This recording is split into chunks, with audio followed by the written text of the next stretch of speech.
So, the Porsche Cayman GT4 is already an amazing piece of kit, powered by a 4-litre flat 6 that revs all the way to 8000 RPM, and it makes just over 414 horsepower. The GT4 is so good in fact that it will match a Ferrari 458 around Laguna seca. Now this is the Cayman GT4 RS. Now instead of the old 4-litre flat 6, this one is powered by a 4-litre flat 6. Wait, what? Okay, so the 4-litre flat 6 you could find in the GT4 wasn't related to this engine at all. The old engine was a naturally aspirated development of the twin-turbocharged family that powers the 911. Now, they did change a few things on that engine, like they increased the bore and the stroke, which increased the displacement by a litre, and they changed the heads, the manifold and the crank. But this engine is completely different. The engine in the all-new GT4 RS is basically what Aston did with the V12 Vantage. They took the tiny car and they put the big brother's motor in it. This means the GT4 RS is powered by the same 9000 RPM 4-litre flat 6 you'll find in the GT3 RS.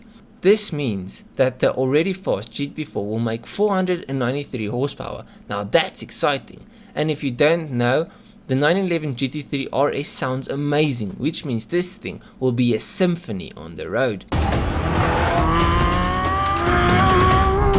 There is a little bad though. The GT4 RS won't be available in the manual, but Porsche's PDK transmission is one of the best dual clutch systems on the market.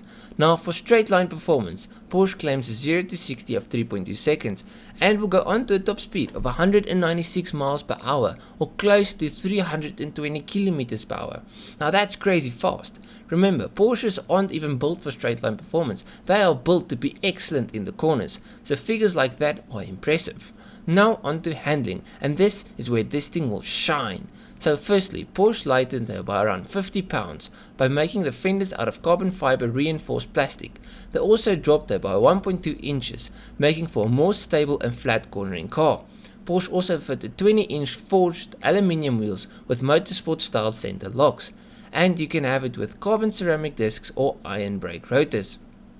Now in addition to all that, they also played around with the aerodynamics, which means this car now has an adjustable front diffuser, hood ducts and vents on the fenders to decrease pressure in the wheel wells. They also added a wing which is mounted funny.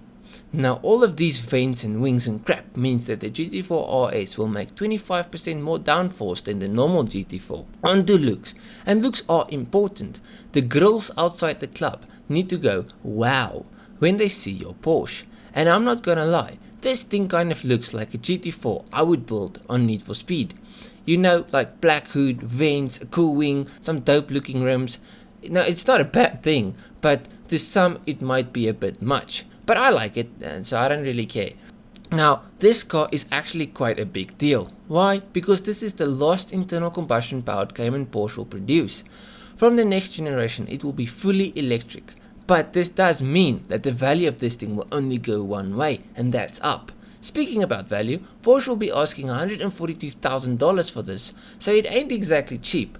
But for that money you do get a hell of a lot of car, and it will go around the Nürburgring in a shorter time than a 720S hypercar. And I mean, the fact that it's the last of an era, it's quite a big deal. It's not something you want to miss out on.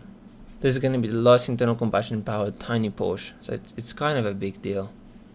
Anyways, if you guys liked this video, enjoyed it, go through my channel. I've got many more videos just like this one. So if you liked it, please leave a like and subscribe. I'll check you guys in the next one.